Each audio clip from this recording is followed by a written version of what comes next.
After waiting for years, the new tank hero, Mauga, finally joined the roster this week. But how do you get good at this hero? Let's have a look.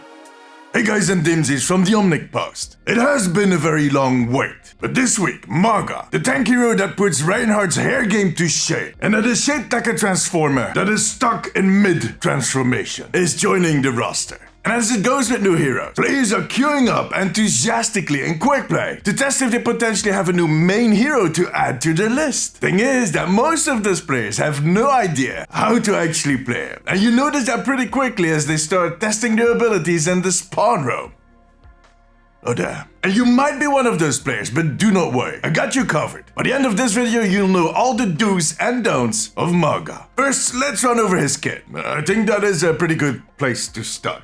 His main abilities are his guns, and I'm not talking about his muscles that he likes flexing. I'm talking about those car-shaped chain guns that he's lugging around everywhere. See, those have a trick to them. The left one, the incendiary gun, aka Gunny, yeah, he names his guns. Well, all men do. But all men that have guns. I don't have guns. I named my car. I named it Bruce. Because I'm Batman. It's a thing. Gunny shoots rounds that will ignite the enemy players, like Ash's Dynamite or Torbjorn's Lava does. It's a nice debuff, but it gets even better. His other gun, Cha-Cha, the volatile gun, will do critical damage on targets that have the fire debuff. See where we're going with this? You lay on the debuff with the left gun and you burn him down with the right one. No pun intended. And there's actually more to all of this, but I'll get back to that later. His E is cardiac arrest. It is a buff for anybody within a 10-meter radius, which is slightly smaller than Lucio's radius. Any ally within that radius, and you can see it on the ground, it's a huge circle, will take less damage. And on top of that, they'll heal themselves by dealing damage. Hey, not bad. It lasts for about 5 seconds and it has a 10-second cooldown once it ends. His shift is a tricky one. It's called Overrun, and it basically is an unstoppable bull run charge that ends with a stomp that will launch up anybody in a radius, do damage to them and stun them for a really short time as they land. He's like, oh, what the hell? You can either let it run out its course, at which point he'll stop. But if you end up walking into a wall for 1.5 seconds, well, that is time that you could be shooting. So the best way to end the charge is by hitting the jump button, at which point he'll stomp. And there's also the option to cancel the charge by just hitting the ability again. And then there's his ultimate, called Cage Fight. And it does just as advertised. It just puts everybody that is close enough in this huge cage with Mauga, who at that point gets unlimited ammo. Oh damn. That ultimate is a danger to everyone, including Mauga himself. But again, more about that in a second. The passive for this walking Colgate advertisement is Berserker. I just like the sound of that, Berserker. He gains temporary health when dealing critical damage, which he does with the gun combo, remember? In other words, his basic kit is rather straightforward. Use the gun combination to get those crits, get temporary health from those crits, and every 10 seconds you can make the life of your support teammates a little easier by popping cardiac arrest. And they will need it. Because while this kit definitely helps him to stay alive, your supports are going to have a lot of work. See, he doesn't have a shield or any kind of bubble, whatever, that is mitigating any damage. Nor does he have the mobility that other non-shield tanks have, like Doomfist. All he basically does is eat bullets. Kinda like feeding Roadhog would do. But those guys can heal themselves, and feed even more at that point. Dumbasses.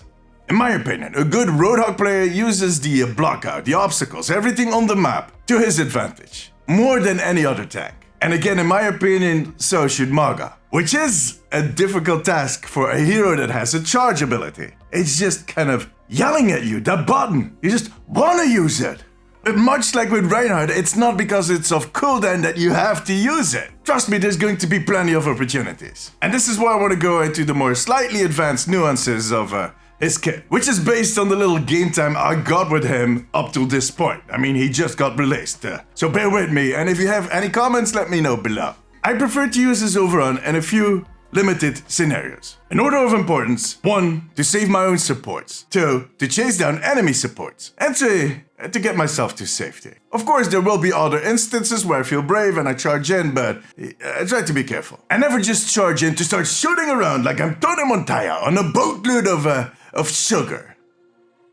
Well, there is one other scenario where I use it almost always, and that's when I'm about to pop his ultimate. Just to make sure nobody gets away. But more about the ultimate in a second. Because the second, slightly more advanced thing I want you to know is about his gun combo. As I said, you use the primary to put on the debuff and the secondary to get the crits. But you can also shoot both of them at the same time, which is very effective. But the thing is, it has a huge impact on your accuracy. If they are standing right in front of you, go all in. Just know that depending on the size of the enemy hero, you'll need to get a little closer in to make it effective. To be honest, with the smallest heroes, I don't even bother. I just use one single gun and burn them down with the other. Because it kind of starts feeling like I'm using a pressure washer to water the plants. It looks very spectacular, but it's not helping. So, in conclusion, just use the separate guns on longer distances, and as you get closer, where you need to be actually, you burn them down with both guns at the same time. Just make sure you don't overextend. Now, the third tip I'm going to give you is going back to the ultimate, cage fight. And my tip is, be very careful when you use it. For instance, do not use it when you know there's a big ult coming from the enemy team, because you are not only locking these people in with you, you're also locking yourself in with those people. Which brings me to my other point, don't overdo it. I mean, get to maybe 3 people in there. But if you lock 5 people in there with yourself, yeah, they're all going to turn on you. Even the supports are going to whip out their weapon at that point. On the other hand,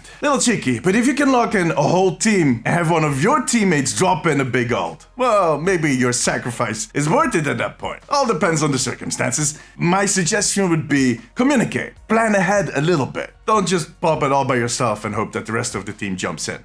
Because, yeah, that's going to end very bad. Oh, by the way, keep in mind that you're a chunky boy. I personally caged 2 support players on the first capture point of Surafasa. You know, the little plateau, the little stage. Yeah. I killed the first support, but the second support found this little bit of space where they could escape to the lower floor. I tried to follow them, and I got stuck. Because the space was too tiny, and I am a chunky boy. At which point she started knifing my ding-dong. Not a good way to die. But live and learn. Or get knifed and learn. But tell me, what other tips do you have for new Mauga players? Let me know in the comments. A big thank you to my patrons for their support. You guys are legends. And you too can join the Omnic Post family over on patreon.com/theomnicpost. But above all, make sure to subscribe. Take care of yourself, take care of each other. Bye bye.